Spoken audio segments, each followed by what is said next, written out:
All right, welcome everybody to another week of Real Estate IQ event.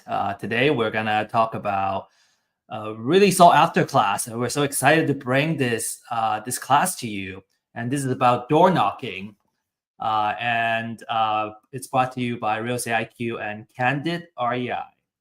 Okay, so really quick, let's get through some intro slides. Quick words about Real Estate IQ, the host. We offer a suite of tools and services that help you in your real estate investment journey. One of our core products is called Off-Market Leads, and we basically find motivate sellers who have a very strong reason that they need to sell their house. And I would say probably one prime example would be the pre-foreclosure properties where the owner needs to either sell their house or risk losing their house in next month's auction. In addition to that, we offer education and services that really help you in your journey. And so if you're interested in learning more about Real Estate IQ, just stay tuned, and you can request a one-on-one consultation with one of our experts. And we have also added deals in our offering. What we want to do is to connect you with deals, basically. As investors, we either want motivate sellers, or we want, at the end of the day, deals and funding. So we're kind of working on adding these offerings to really help you facilitate your transactions. These are a couple of examples of the deals we have sold through our network and our platform. And we actually have a private lending opportunity available now. And so if you're interested, this is in Thornton in Texas. So that's Central Texas. Some of you may already be aware that about the growth of Texas in general. And the cool thing about, I think, Central Texas is that the price of the property are still, in a really good kind of affordable range. And so if you want to learn more, just text the phone number here on the screen and, get some information about it. This is a 2.5 acre property. All right. So without further ado, I want to introduce Rachel and Chris on our platform. Just welcome you guys back. Chris and Rachel are experienced investors and coaches, and they have years of hands-on experience, and they specialize in guiding first-time investors towards their first deals. And we always know that the first deal is so critical. It's kind of the hardest, right? Because the first time when you're doing something, everything is new. And so every single step you may get stuck. And I have personally felt that in my first deal. I just have tons of questions, and every single step, and there's like hundreds of steps, I would say, because it's the first time. And I just had so many questions. So it's just so valuable to have folks that are doing this for a living and doing this on a day-to-day basis.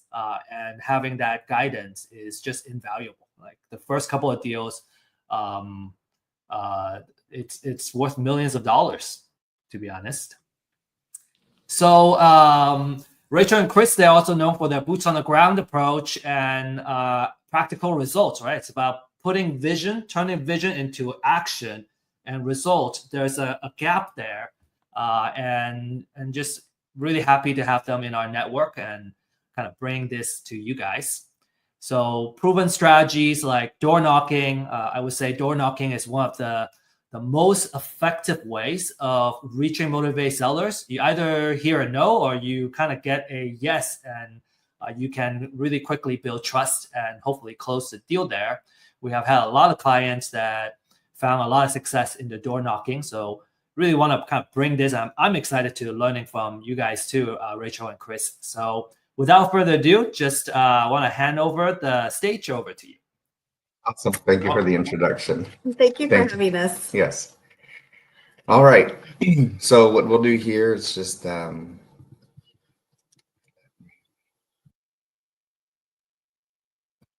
back here.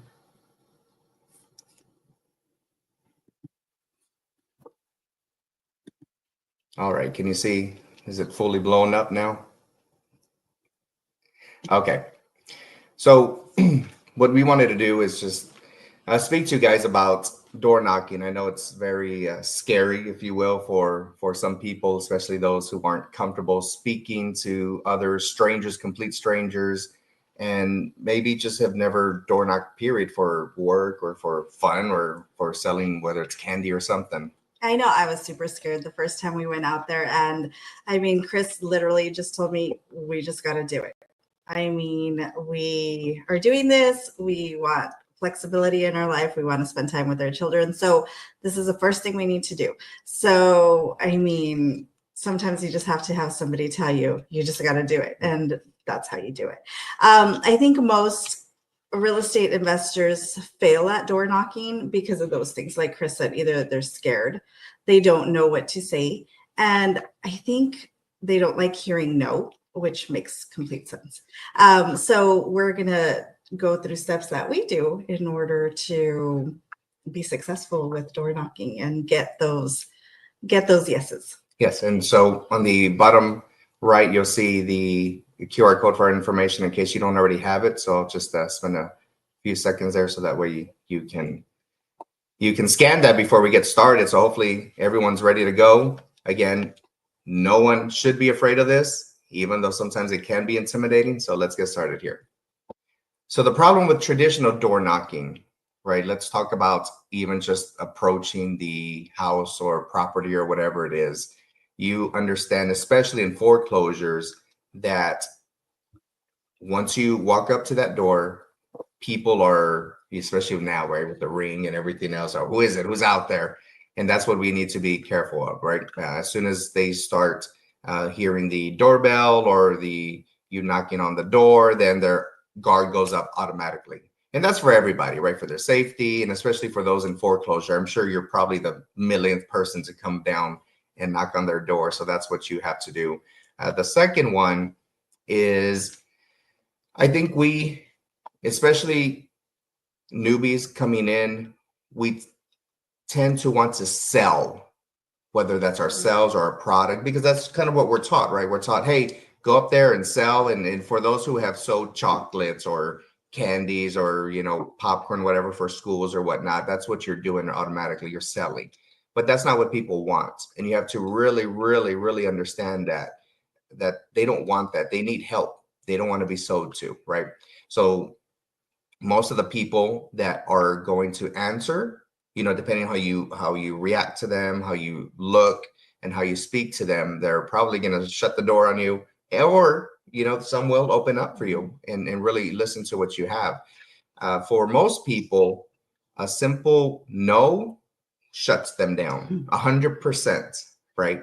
It's like asking someone out on a date. No, oh man, I stink, right? Oh, my life stinks, and now, right, or anything, right? Anything for that matter. Right. So I would say get used to hearing no.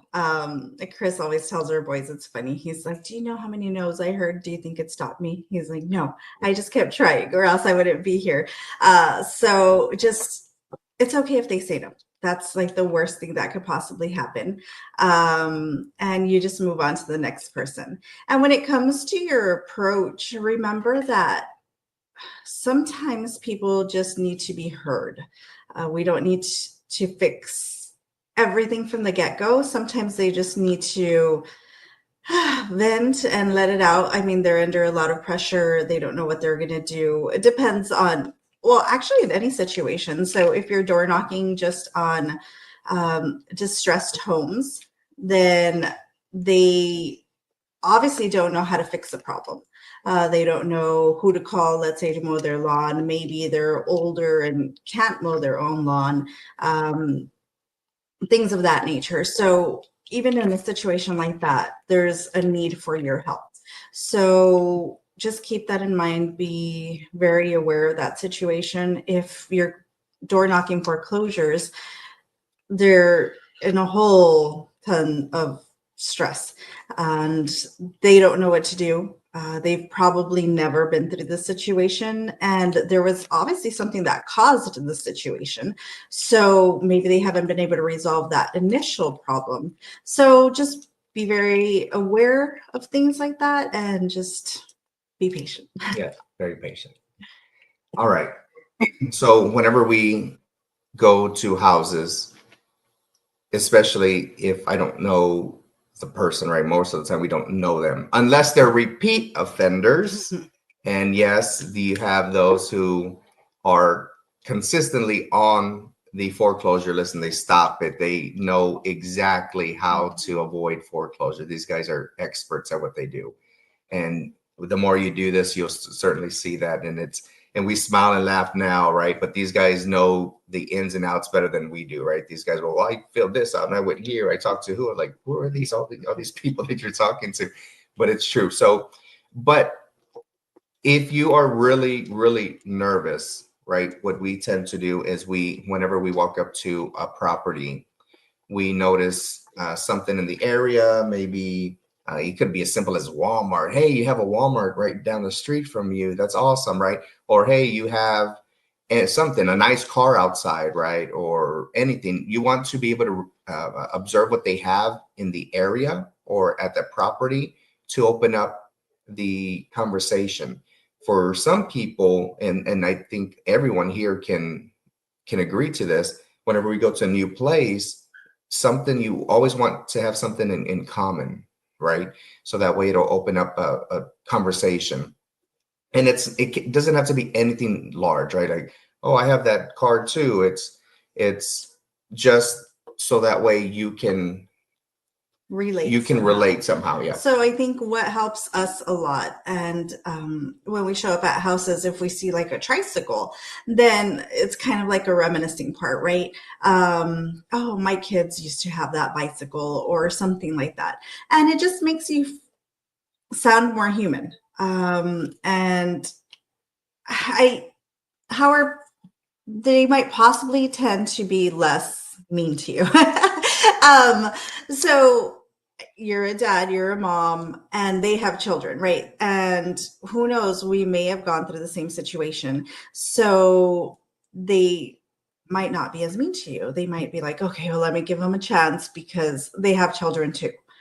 They might place themselves in our situation. We don't know what's really going through their mind. So you definitely want to go ahead and do as much relating to them as possible. And then offer clarity, right? So let them know who you are. You work with homeowners that deal with tough situations. So whatever that is, right? Like I mentioned before, whether it's code violations that Real Estate IQ offers on their lists, whether it's foreclosures, whether somebody passed. I mean, that's a really hard one to door knock, but it is possible. You just have to show up and do the same thing. Just to be very courteous, relate to the people, offer them some type of clarity of why you're there and what you're trying to do. So. All right, give me just a sec, guys. Let me do something. Steve, I'm just gonna see if we can get you guys back on here. I think we're having issues with.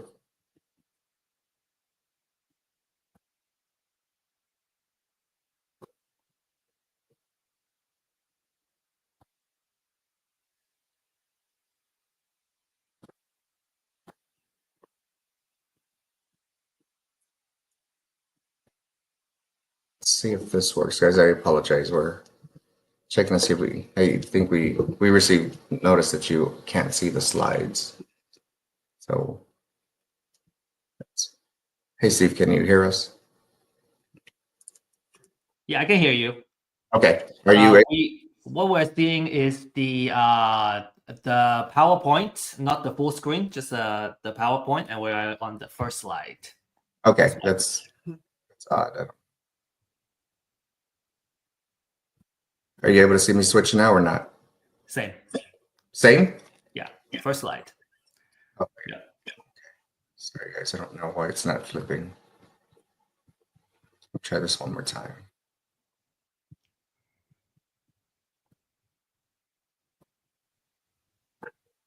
So.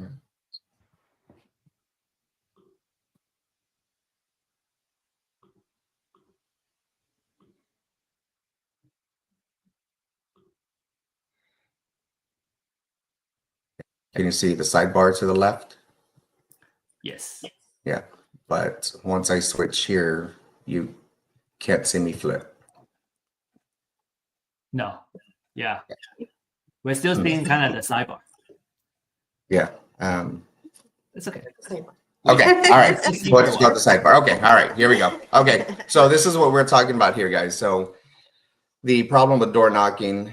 I know. Sorry. I apologize for that. Not sure what's going on. So we left off here. Okay. So let's continue.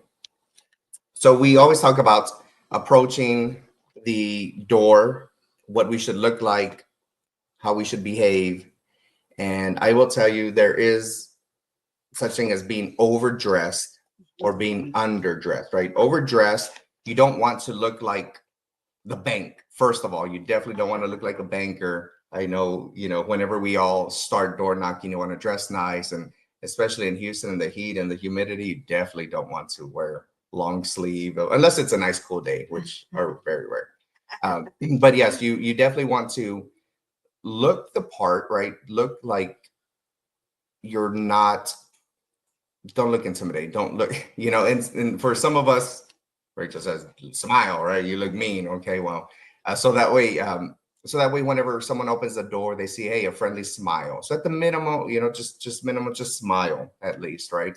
I would say one of the big things is to, even though it's hot, and I know we're tempted to wear a cap, sometimes try to avoid the cap. But if you are going to wear a cap, at least wear it like the right way.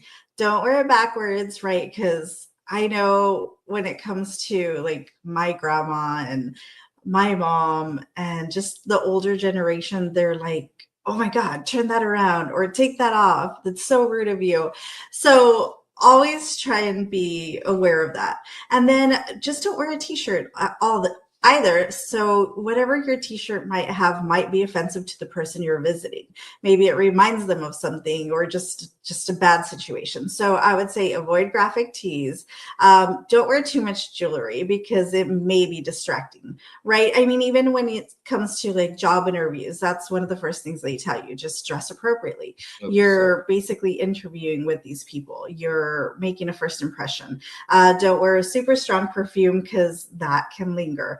And then always be safe when you're out. So we always try to go together. If we're not together, I definitely won't go by myself. I'll have somebody with me, whether that be another girl and maybe like he's in the car, or if we just let him know, hey, we're going to these houses, this is our route and so forth, then that's okay, because at least somebody always knows where you're at. But I would say always try and make it like a boy and a girl. And the reason for that is you seem a little bit less intimidating. If two guys show up and let's say it's just a female at home, they might not want to open the door for you, right? Because it's just like, oh my gosh, like who is it? Yeah. And so what people tend to do is go with others, a group, maybe 2 or 3, but no more than 2 or 3, right? Because then if I see a group of people outside, then I get scared, right? And a lot of these people, you have to understand, they're already panicking, right? They're going through foreclosure, and they don't want, and a lot of people have come to their door already, right? Another thing that we've seen is people show up in maybe sandals, or they show up in those vests, for construction to try to fool people and use different, uniforms, if you will. Don't do that, guys. We're real human beings. We're speaking of human beings. They want to be treated as such, right? So do that. Whenever you are at the door, don't lean up against the side, or be like this, or hold your clipboard up in front of your face. Don't try to hide or anything like that. Just be normal, right? Whatever normal is, I guess, right? Just be your normal self. And then give them space. Really, don't literally just stand in front of them as they open the door, right? Back up a bit, right? Let them know that you don't have anything in your hands unless you're holding a clipboard or something. And these are just basic things. I know it sounds, like, well, why are you talking to us about these basic things? Well, sometimes we forget. We forget. And in the moment, we're nervous, we're scared. And especially door knocking, right? For strangers' doors, we get scared too. We get nervous as well. So if they get scared or nervous, we do the same thing. So just keep that in mind, okay? So, but keep in mind that if you're still nervous, it's a good thing, right? You should never be too comfortable with the situation and forget to listen to like that little voice in your head that tells you, no, don't do this, or yes, do this. So always listen to yourself. If something doesn't feel right, just always listen to that little voice. That's funny because just not too long ago, Chris went door knocking with one of our partners, and he came home and he's like, oh my gosh, it was crazy because they had an appointment set and everything. So they were expecting him. It wasn't even normal like this door knocking. It was door knocking nonetheless because they had never been there, but they already had an appointment. And then when they got there, it was funny because he got home and he's like, oh my gosh, there was yelling like crazy. And so he stepped away, kind of gave them a minute, tried calling them, and then they wouldn't answer, maybe knocked one more time and they were yelling. And then he's like, we're out, we're leaving. And I'm so grateful for that, because no house, no situation is more important than your guys' life. So if it's a very hostile situation, just leave. We belong to a lot of groups and so forth, and it's unfortunate. We've been hearing some horror stories recently where people kind of warn each other, hey, don't go to this property because they just pulled out a gun, things like that. So always be safe. And for can't those, emphasize that yeah, for those who look, I always tell people everyone has different backgrounds, you know, from whether it's law enforcement, martial law, or something like that. You can handle yourself, yeah, great, but no contract is worth, you know, dying over, getting killed, stabbed, you know, shot. So this one was pretty hectic. I mean, as she tells a story, you know, it sounds like, oh, well, somebody yelled. No, this was, you could literally hear these people yelling from inside the house. So we went and other people showed up as well. And those people just thought it'd be good to start knocking and like as if there were cops trying to knock their door down. And it just flipped a switch in the homeowner. And it was, when I say you can hear them yell, we were probably, I don't know, 30 feet from the door or something, 40. And as we backed up, you could literally hear the gentleman yelling. You could hear him stomping all the way from the room or wherever he was at to the front door. He opened that front door. And if you've never heard anyone yell really, really loud, it'll take you back. It was really, really, really that loud. It was so loud that the neighbors came out to see what was going on. And that's when we knew, well, before that, we already knew, hey, we should leave already. So we just backed up and ended up leaving because it's not worth it, guys. It really isn't. It for that contract, for that money that you're going to make on that deal, if it becomes a deal, it's really not worth it. So don't try to, you know, be Mr. Tough Guy or girl and say, hey, well, I can handle it, right? Yeah, I mean, I'm sure you guys can handle it emotionally, physically, but it's really not worth it. So just be careful. Yes, just be careful. All right. So which leads us to the situation, right? So what we want to do here is talk a little bit about how we initiate the first contact, right? These are just little scripts that we use. It doesn't have to be anything extravagant. I know sometimes we sit there and we write out all our ideas and all these long book of how we're going to interact with the people. Just be normal, guys. Okay. So it could be something as simple as this first point. So you could just say, hi, my name is Rachel. Are you aware that the house is under foreclosure? And sometimes you don't even need to do all that. You just introduce yourself. So we wrote these as an example. But another thing that we say is, hi, my name is Rachel. I'm Rachel. This is my husband, Chris. We're investors in the area. We just came to visit you about your property. Something as simple as that. And I will say, this one is really important because some people don't know that they're in foreclosure and really legitimately don't know that they're in foreclosure. What I mean by that is you have a lot of your Spanish speakers that we help out a lot because we obviously speak Spanish that receive all their mail in English, right? You also have people that are in there that are tenants. We just saw one probably 2 weeks ago, right? 2.5 weeks ago. The lady had no idea the house was going into foreclosure. She said, what do you mean? I've been living here for, I think it was like almost 3 years. She said, I pay my rent on time and everything else, except the owner didn't pay the bills, pay the mortgage. So some people, as dumb as, you know, people say this might sound, it's really the truth. Some people don't know that they're in foreclosure, especially tenants, right? I think the worst one was the guy's cousin was living there. He's like, what do you mean? That's my cousin. We hang out all the time. And, you know, almost every weekend. And he didn't know that they were losing the house. So, yeah, you definitely want to watch out for that. And one of the things that kind of lets them know you're there to help because, right, you're not there just to buy their house. Maybe you're not, but our approach is that we're not there to buy the house because that's the last resort. But in any case, we mentioned the bank. Hey, have you been able to get a hold of the bank? We know it's really hard to get a hold of the bank during these times. Have you been able to? If not, let's try it. Let's try to help you. Can we get on the phone right now? Let's call them. So again, all these things seem like, well, duh. I'm sure they thought about calling the bank, but no, sometimes they're just so stressed out, don't know what to do. Sometimes they don't know, like, I can call the bank and try and talk to somebody. I can try and find a solution for this. I can try and make payment arrangements. I can try and make loan modifications. Sometimes they're not aware of those things. Sometimes they're just like, oh, I messed up, and that's it. There's no solution to it. There's nobody can fix this. Nobody can help me out of this. So they just kind of give up and just wait for the day to happen and wait for the constable to come and kick them out. Yeah, and we say that because some of them, because the bank is the enemy, right? They don't realize that they can actually speak to someone. And then it just all depends on the day that someone's having on the other side of the phone, right? You call somebody, ask for help. Nope, there's nothing we can do. Yep, no, you just got to pay. And then that's what discourages people as well. A lot of them saying yes. So for those who are in communication with the bank, it's the loan modification, right? You guys are going to get, it's a loan modification. We're waiting for approval. Well, how long have you been waiting, right? What's the status of it? Have you spoken to somebody already?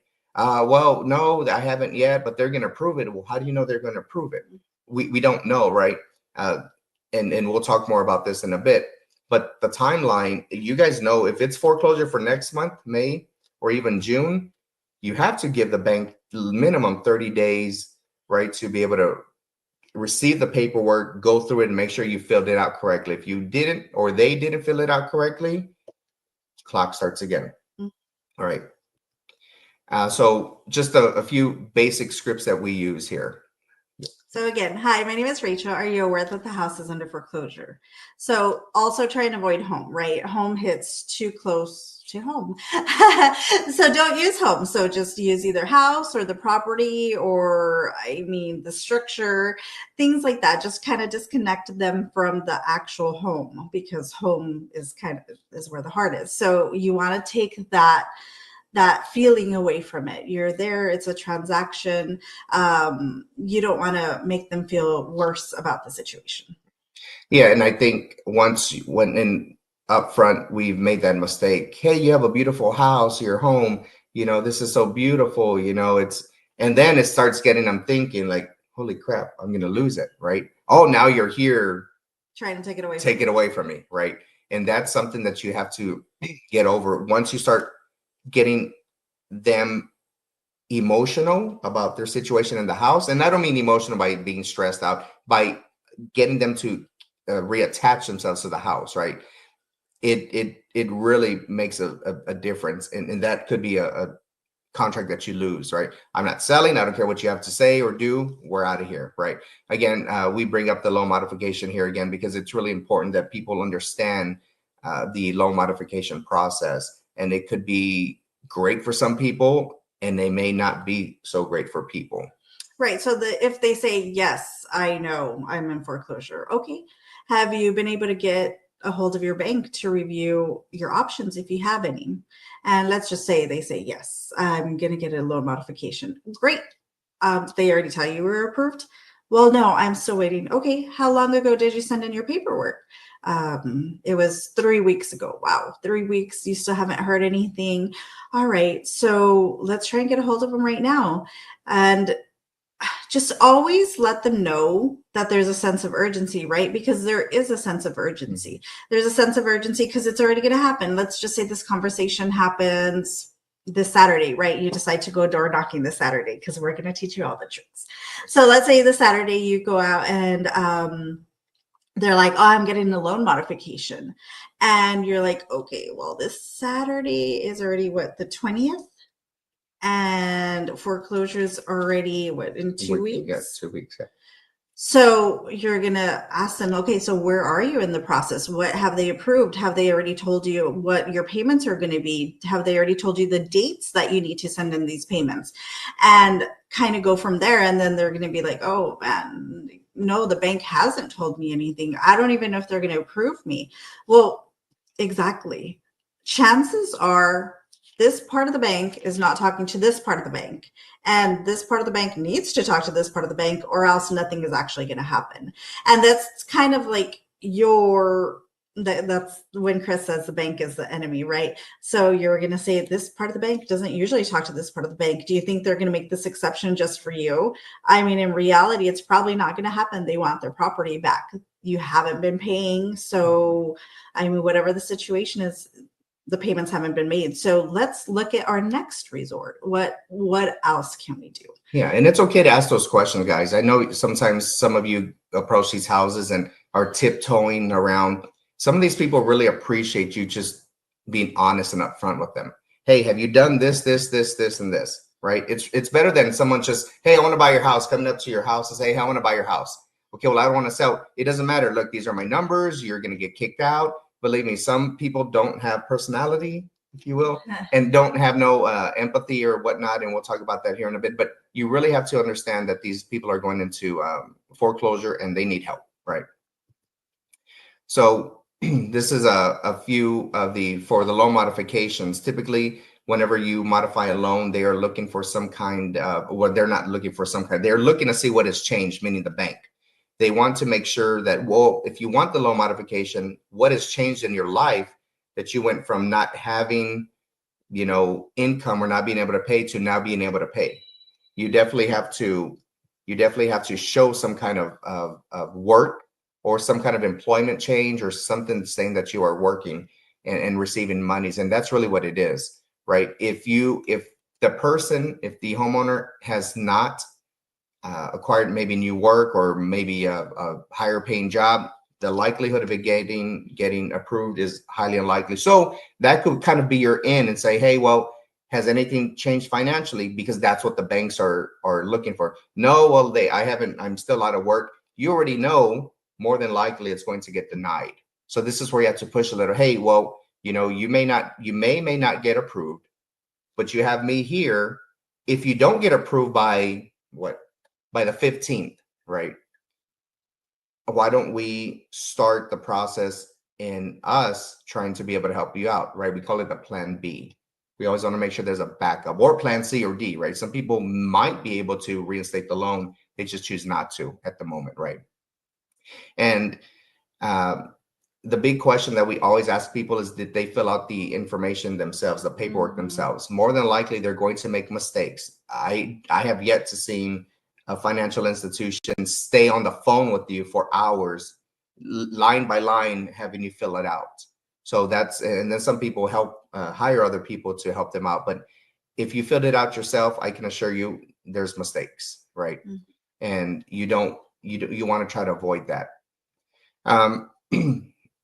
It's disheartening, guys. Once you really start doing it, I think this was probably a couple of months ago. The lady showed us the stack of paperwork, and she made just a few errors, right? And one of them, they literally couldn't read what she wrote, and they denied it. So they sent her another pack, you know, and it's just a lot of paperwork for these people. So keep that in mind.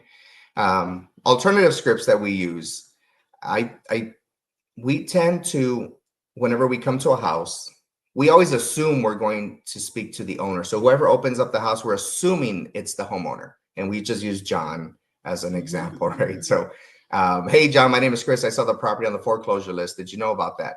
Well, yeah, you think I'm an idiot? You don't think I know? Or, hey, what are you talking about? I'm paying my rent, right? I rent here. What are you talking about? Or, hey, no, I didn't know.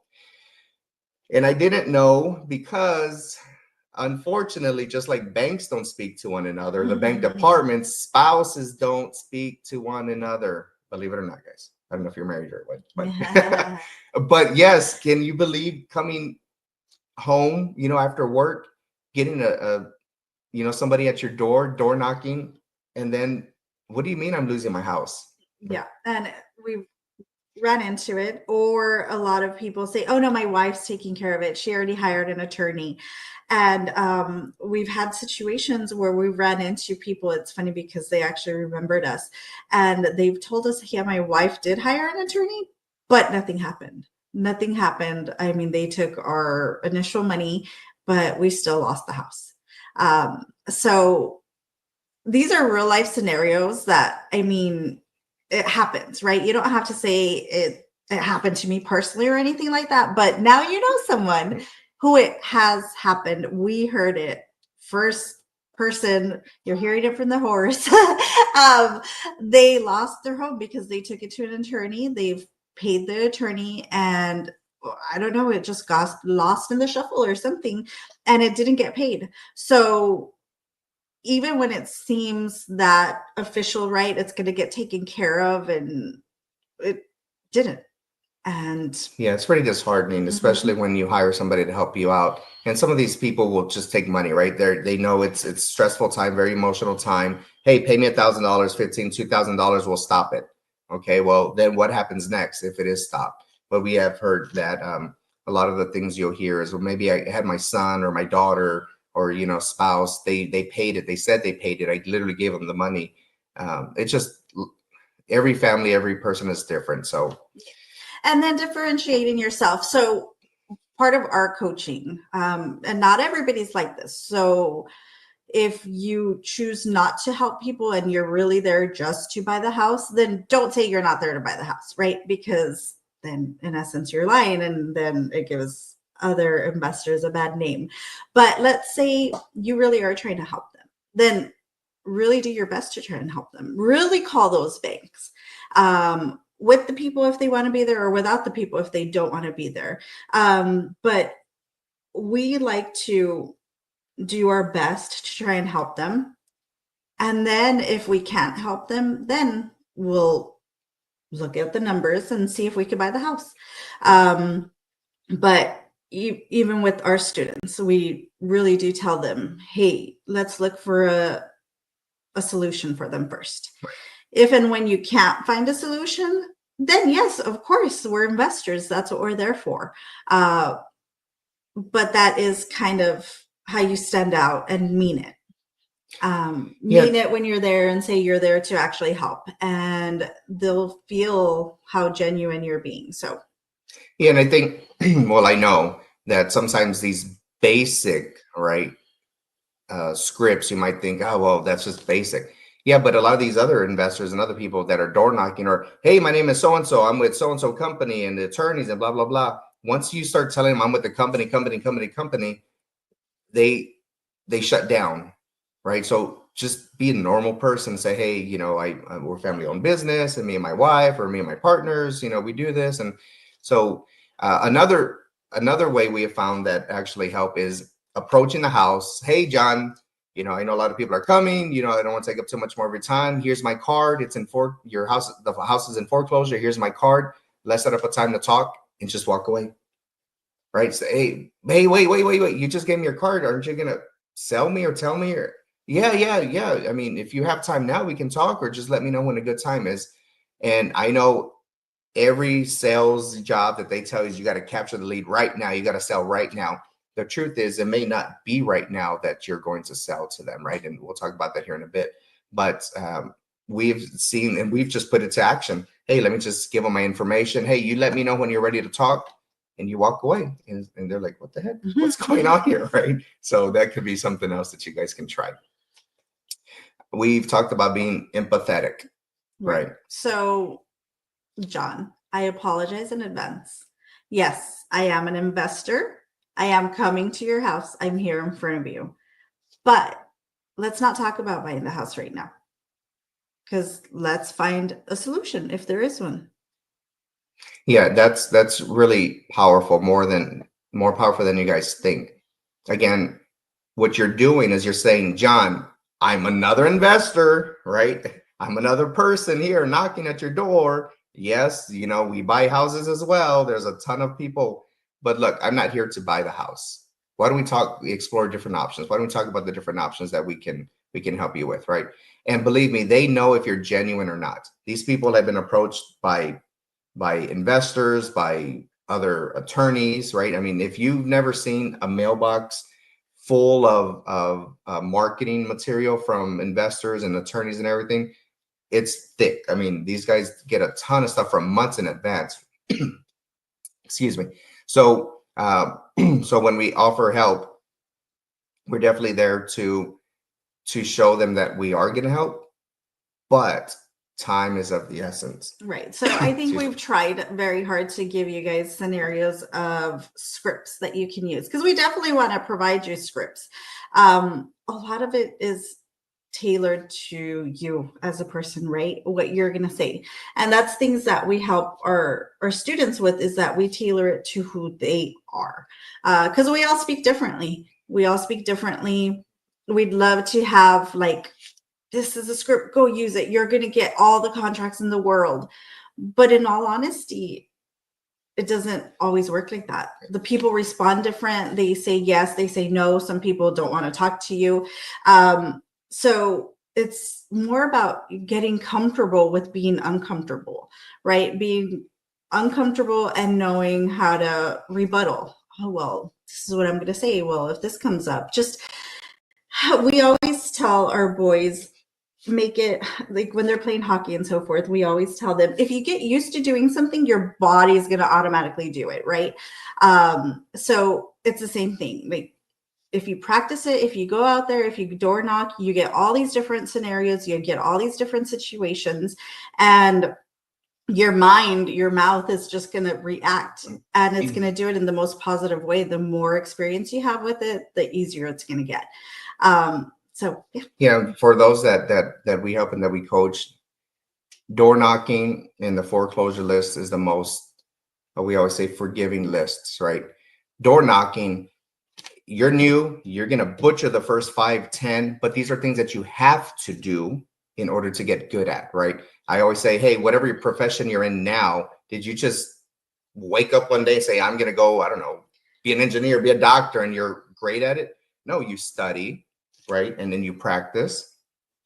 And that's how you get good at it, period, at anything. Every time Chris says that, it reminds me of one of his favorite movies. It's Step Brothers. And it's funny because one of the brothers is like, I wanted to be in the family business. Yeah. And he's a doctor. Yeah. So Yeah, just thought I'd share that. But it's really true, right? It is true. But yes, but yet you have to do it just like cold calling, right? You guys cold call, hey, it's okay. Mess it up, butcher it first 5, 10 times. So by the 11th time, you're good to go. By the 15th, 20th time, before you know it, we talked about muscle memory. It'll be easier for you guys, okay? So the psychology of objections. The truth is, guys, you just have to go do it. There's no secret. And like Rachel said, everyone is different. We are different people. The homeowners are different people. One script might work for somebody else, for 1 or 2 people, but it may not work for everybody.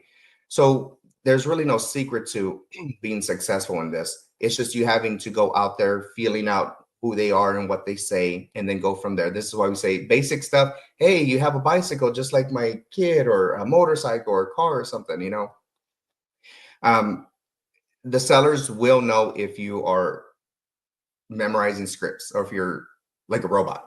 Right? To say, hi, John, my name is Chris. Do you want to sell your house? Heck no, I don't want to sell it. What do you think? Get out of here, right? And then you get the door slammed on you. So, and then, well, I guess most importantly, don't get offended, right? I think that's the biggest thing about people right now is they get emotional, like, I hate this, it doesn't work. Right? Yeah, don't. I mean, you have to understand they're losing their house. Whatever the situation is, sometimes they weren't responsible. Sometimes they were responsible. Sometimes bad situations happen to them. Just understand they're going through a lot of things. And first thing that they're probably going to do is not want to deal with you. You're just another thing that they need to deal with. So if they're angry or upset, it's okay. Let it out. Let them speak. We don't allow homeowners to speak because we always want to go first, especially if you have a sales background, right? We're there to sell. We're there to hit the bullet points of what we're going to do and the details. But sometimes you just have to shut up and listen, right? Believe me when we tell you, we have been at houses for an easy hour and people are just crying. They're talking about other issues. Hey, well, you know, I understand. And you just sit there, right? And you sit there and you're thinking, man, what the heck? You know, it's like a novella. Yeah, like a novella, right? A soap opera. And some of these people, believe me, it does seem like it. But I will tell you that makes all the difference in the world. And that's how you build their trust. Because you at least let them vent. So, yeah. Yeah, so allow them to speak and you just sit back and just listen. And then while you're listening, oh, really? That happened? And be thinking of a solution. Yeah, and that's what they want, right? They really do want help. So, all right, we're real world scripts for top objections. Everyone is going to say they're not interested, right? So we'll start here. So if you're not interested, I understand, right? I understand most sellers are here to just buy your house, but most buyers. Did I say it wrong? Sorry. So, but I'm here. I'm going to be different. I'm going to try and give you a few options that'll hopefully benefit you. And that's Yeah, so a lot of it's just, hey, I'm here to help you out. Let's move forward. Let's talk about the different options. And then when you do give them, some people say, hey, well, just give me an offer. Just give me a number and I see if I can move out and go buy another house. And, we tell them, our number. Say, what the heck? Why is it so darn low? Well, this is why it's low, right? We call it right brainer, left brainer. Some of them need to see real numbers. So what we do is we say, hey, I know you wanted 100,000, but I can only offer you 75,000. And this is why, you have realtor fees, costs, we have holding costs, we have closing costs, we have all kinds of different costs that go into our number.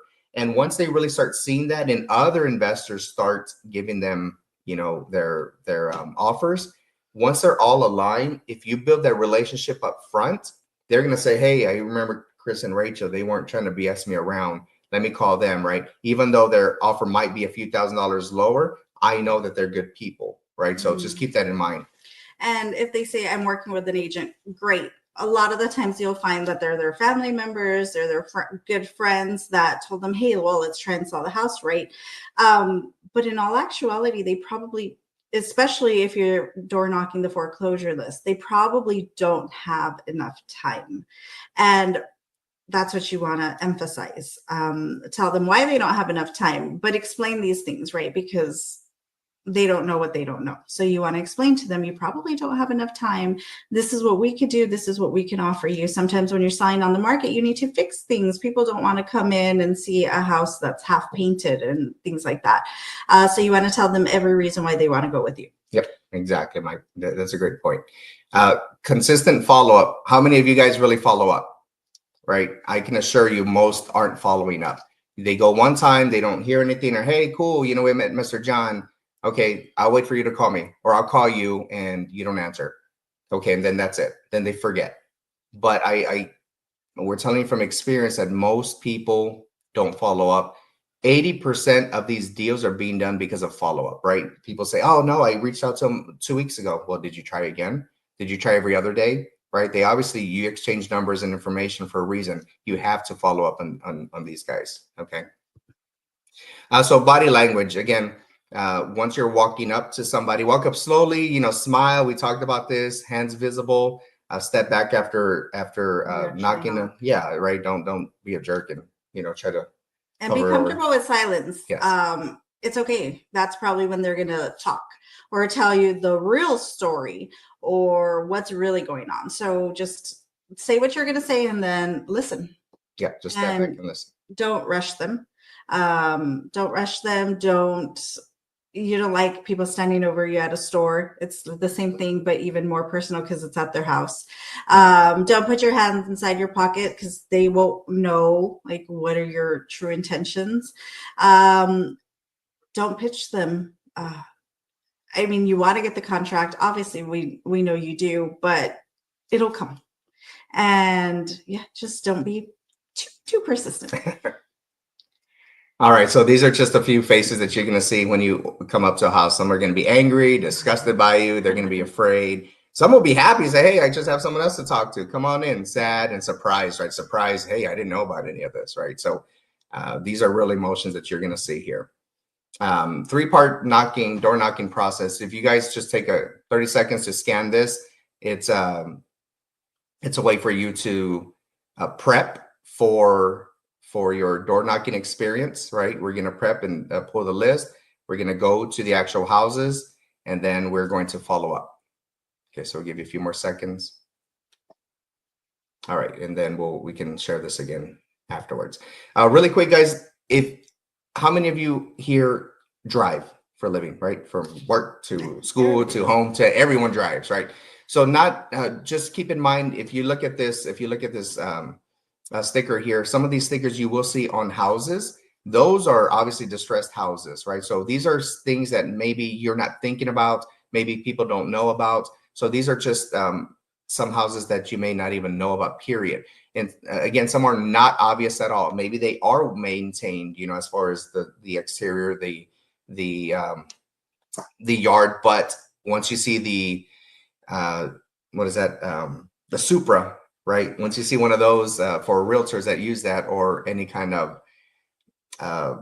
it could be I don't know. I mean, what we've seen all kinds of stuff out front, right? Just Lock log boxes and yards. yeah, it's just different things. So landlord fatigues, right? Those who don't want the houses anymore, right? These are all lists that you can pull. Your probate, your inherited properties, those who didn't do anything for the property, they received the property and now they just want to sell. They just want some money. All these lists. Real estate agent. Yes, exactly. Code violations we're talking about. Unoccupied properties, probate properties, code violations. So get your list. Awesome. So how do we use Real Estate IQ? We search for leads here from foreclosures, probates, loan modifications. They have all the details that you need, from name, addresses, how much equity they have, phone numbers, everything. Skip tracing. Sometimes it's hard for us to find the sellers, right? And this has everything. You can pull CMAs. At the end of the day, who wins? We all win. Yeah. So this is the code for if you don't have Real Estate IQ yet, which you probably do because you're listening here. But if you don't, make sure to scan the code and get it, because you're going to get wonderful lists. Yeah. All right. Give you just a few more seconds. All right. We're at the last slide. So if you want to learn more about what we do, how we can work together, partner up, then scan the QR code to schedule a discovery call. What we'll do is we'll see if we can work together, see if we are a good team, or if we're a good fit for each other. And if you want to learn more about door knocking, we're actually going to go into more detail. We typically try to do it every second Thursday of the month. We have our meetups at Rudy's Barbecue. But today we're having it. Somebody took our date. Okay. So we're going to take advantage of Rudy's Barbecue tonight and have some delicious barbecue there and be presenting. We'll start at 6. We actually start at around 7, but you're welcome to be there as of 6:30 and network a little bit with like-minded people. It's a great meetup. A lot of nice people will be there, so we're pretty nice. Yeah. And so our last thing is start door knocking. So this is a picture of a couple of our students, Marina and Maria. They're consistent. They're out there. And this was one of the first times we took them out, and they were walking like lovebirds, right? They're very happy. It's like, and so we took a picture of them. But yeah, start it. You need help? Let's book a call. Let's talk, and we'll go from there. All right. Thank you, guys. Really appreciate your class. I took so much notes. Yeah. So we're now in our Q&A kind of section. One question we have is, so let's say we're specifically using the Real Estate IQ data tool, right? How do you most effectively pair that for door knocking? Like, what are some of the information that you actually use for the door knocking? Sure, we use it kind of to plan our route as well, right? Up front, I tell you, if you're brand new to door knocking, I'm not looking at equity. I'm not looking at any of that quite yet. What I'm looking at is my zip code or the zip code that I want to door knock at. Get, a few houses in that area, plan out my route, and then go execute, right? Go talk to these people. So that's exactly what we do. We'll go to Real Estate IQ and say, okay, well, this time we want to door knock in Katy, right? We don't want to go too far. So we'll go to Real Estate IQ. We'll do our search with the zip code that we want to hit up, and then it'll give us our list.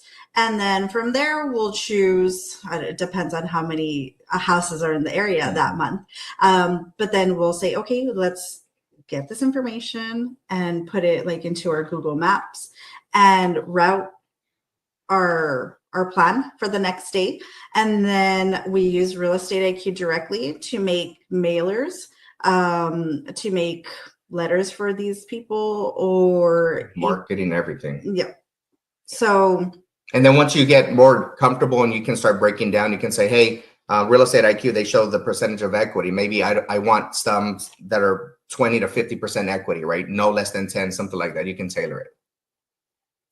I appreciate that. That answers kind of the follow-up question, which is what data point you use. I wanted to add, some folks have recommended MapQuest, because you can kind of choose and you can shift around and it can map up to maybe 10 properties. But when I use it, I think there were times where it gets a little buggy. I don't know if you guys encounter that. Yeah, we have use to kind of reload. the address. Yeah, we've used Google Maps, Waze. Those are WAZE. Those are, you can put the shortest route and it'll tell you, what you need to do to get. So yeah, there's different apps that you can use, definitely. Love it. Is there a best time for door knocking? Yes and no. Yes, because we typically think people work from 9 to 5, right? So start your door knocking at 6 or from 4 to 7, 7:30 or whatnot. Then maybe during the day, some of these people aren't working anymore. Life has happened to them, right? So believe me, you'll see that some people are home during the day.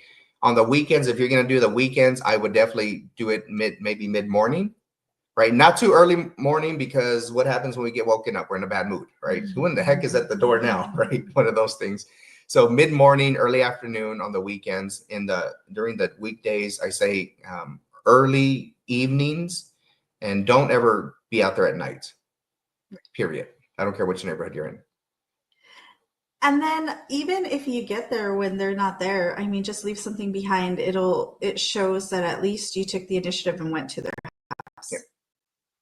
So what would you recommend to have, like, in terms of material to leave behind? Like, what's the easiest thing to, let's say I'm new, what's the easiest thing for me to kind of do to leave behind something?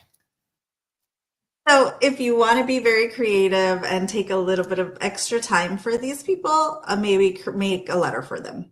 I would say make a letter, but if you don't have time, because we're all busy, create door hangers ahead of time. We have our door hangers that we leave behind. It makes it look pretty. In all honesty, they might not be there when they get there because there's other investors. Some other investors might take them. Yeah. And you can use sticky notes. It's something colorful, something that'll catch the eye. You can use business cards, right? We tend to use something bigger that catches their eye, right? So maybe postcards or something like that. It doesn't need to be anything fancy either. If you want to get them made, perfect. If not, you can just handwrite something on a thicker paper, try to slip it in that door or something like that. Got it. Ryan's asking, what are your qualifications for door knocking property? Yeah, that's a good question. It depends on the area and where we're at in that certain time as far as business wise. But qualifications, now that we're a little more experienced, we want to see a little more equity, right? As far as the condition of the home, I don't care. The uglier, the better. And people say, well, why do you want an ugly house? Well, because we can get it cheaper, right? So it's easier that way. But other qualifications are, but there's different strategies, right? If you're going to buy sub 2, owner finance. So the equity really doesn't matter. The main thing here is getting in front of the people, getting that contract, and then figuring out what we're going to do. I would say, especially right now, if you're new to door knocking, it doesn't even matter. Just get comfortable with doing door knocking. So just pull your list, maybe just something in your area, so you don't waste a lot of gas, things like that. I mean, it depends on you.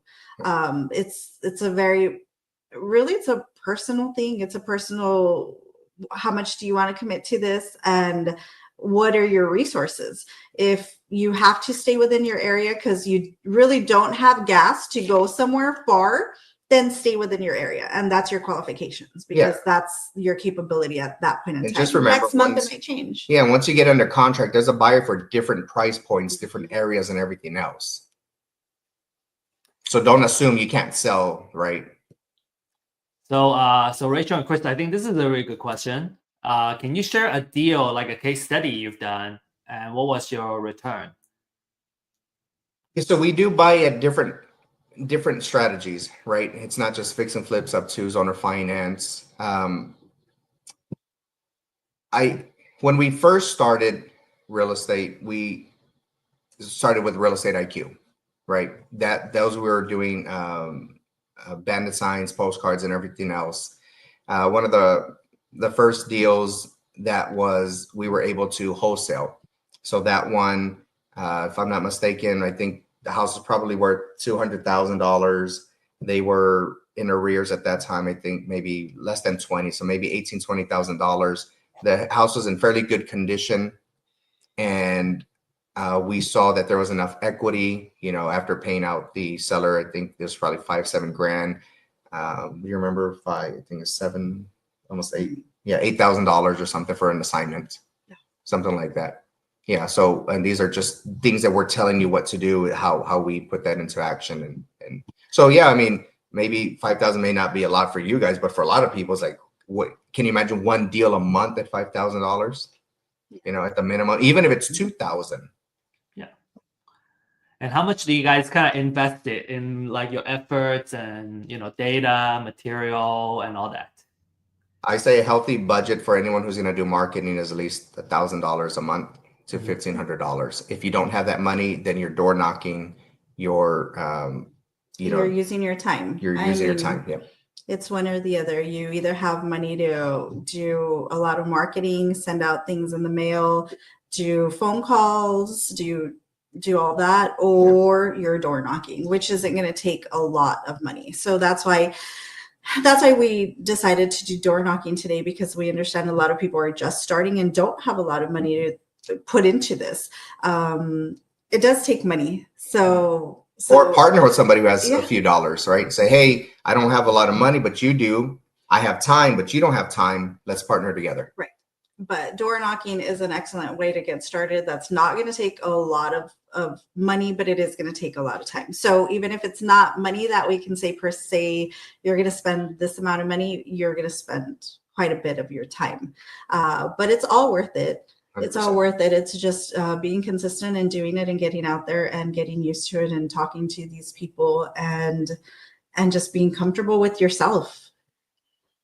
Yeah, I would say, you know, so Real Estate IQ, we will recommend like a quarterly plan, you know, and that's, you know, under $300 to get started. So now you got the list for 3 months and you can start door knocking. I think that's a kind of a pretty affordable way to get started. And I think what we'll learn is, you know, how consistent, how persistent are you in executing and just like showing up and doing it. I was gonna ask you guys, what would be like a good first goal of number of doors to knock to kind of like gain some experience, right? Get your feet wet. We don't necessarily need to get a result yet. And I think, you know, one of the main things we want everyone to really focus on is the process. You know, if you just kind of focus on just doing it and doing it consistently, the outcome is going to come. We got to have faith that the results are going to come. But what's the process and how many do we want to kind of start? What would be like a good initial goal to really like enjoy the door knocking? Sure. So on that QR code that we had earlier, it's kind of a roadmap to what we have, and I'll just talk about it now. So whenever we start mapping out our weekend for door knocking, we try to get 20, 25 houses in that area, map it out, right? And that could take 8 hours or whatever it is. Mm-hmm. Out of those 20, 25 houses, and the reason we do so many is because we understand that not everyone's going to be home. And it doesn't matter to me up front whether they're going to be home or not. What I want to get comfortable with is driving there, looking at the neighborhood, walking up to the property and knocking, right? You can walk up to any property, but once you knock, most people are like, oh, Jesus, please don't let anyone answer, right? Because, but this is why we're here, right? We teach you how to do all this and all the different strategies. And you mentioned something earlier, education. If you have not educated yourself in all the different strategies, you're going to look at things just one way. And that deal that you get under contract, you may be able to make money in different ways, right? It may not make any sense for other ways, but believe me, this is why you guys have to get educated, hence why we're here. But we do that 20, 25 at least, because we understand that maybe half of those will answer.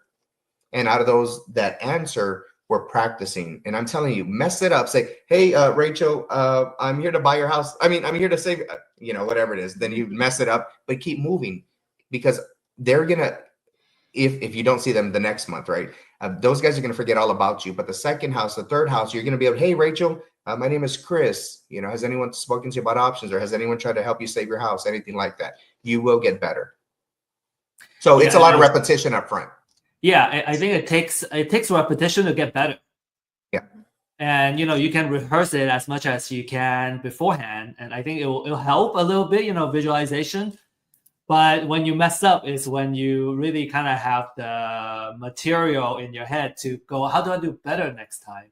And then there's like always like an objection that comes back. And, oh, what am I supposed to do? It's okay. It's just one of the leads.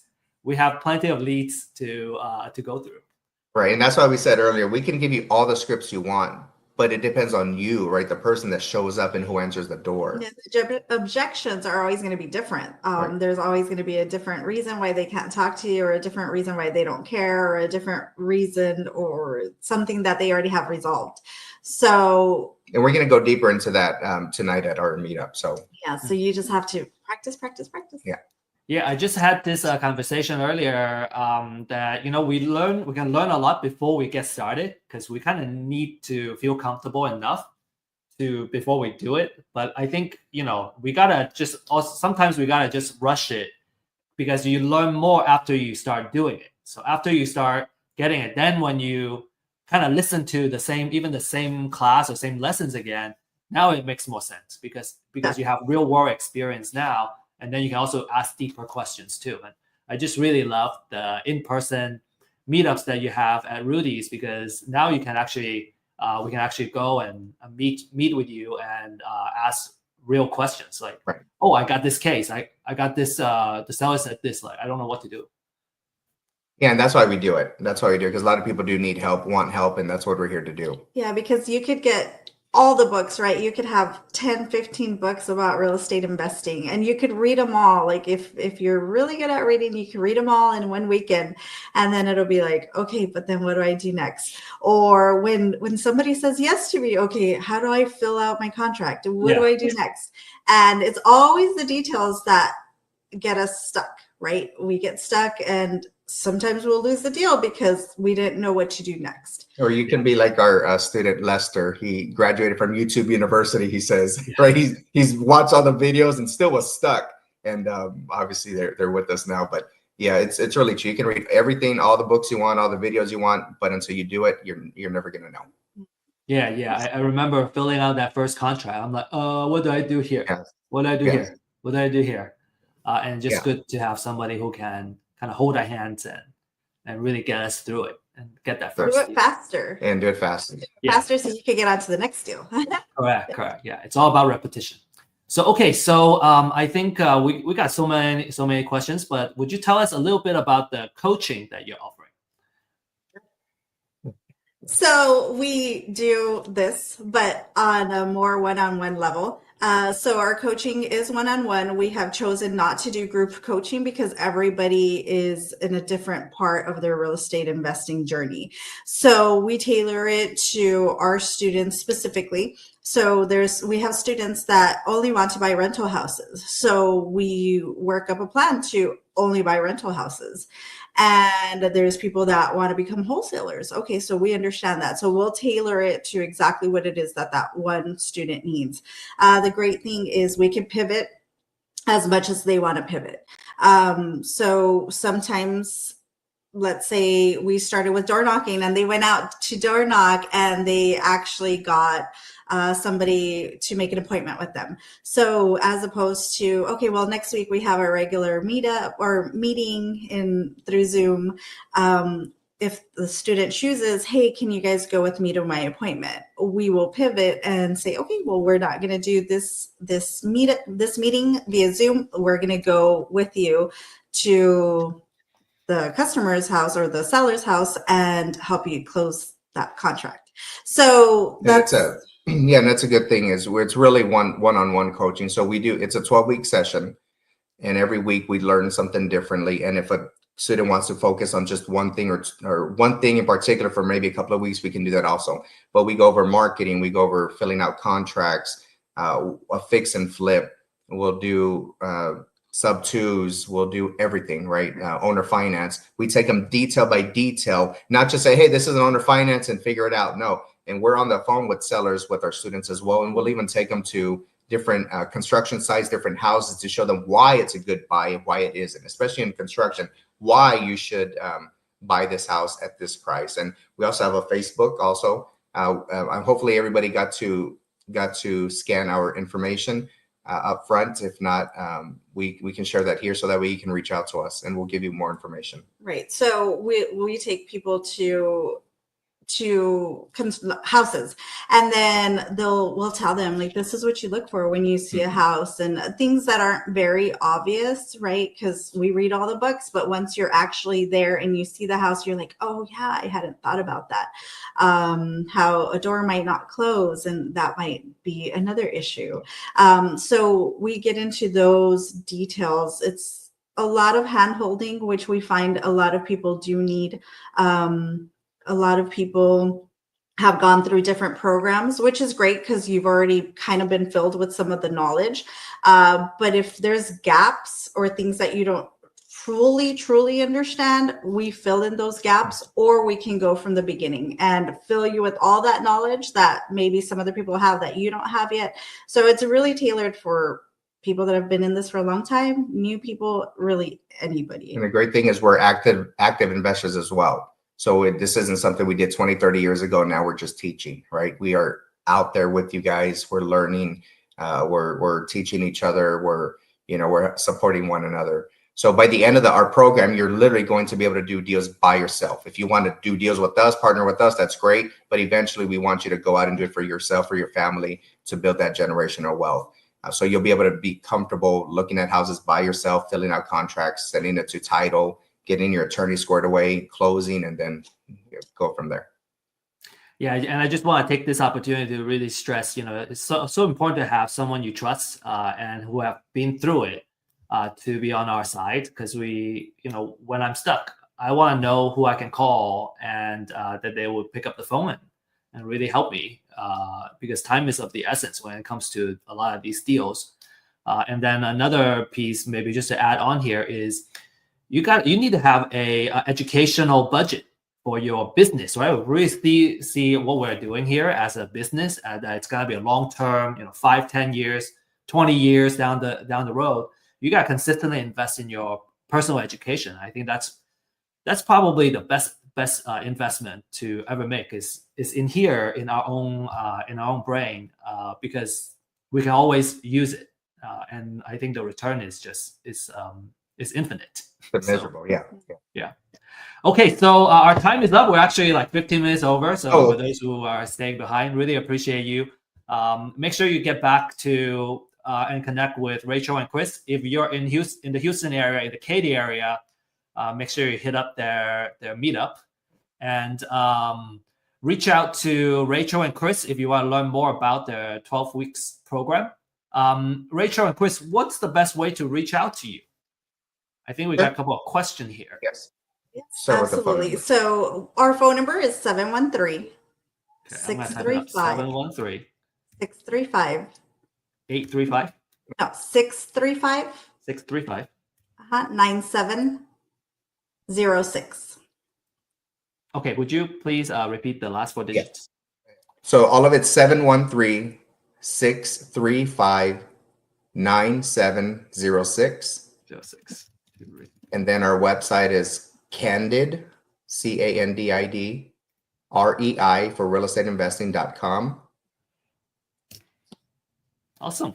And then our email is rc@candidrei.com. And then we have Facebook and everything else and all that we can exchange later. Yeah. Awesome. Cool. Well, really glad to have this session. It's recorded as well. So so everybody can refer back to this class. And Rachel and Chris, we should get together and chat a little more. For sure. I have a couple of ideas in mind to talk to you guys about. Sure. Have a good rest of the weekend, everybody. It's Easter weekend, so have a good weekend, and we'll see each other again next Thursday. Bye, everyone. Cheers. Appreciate you.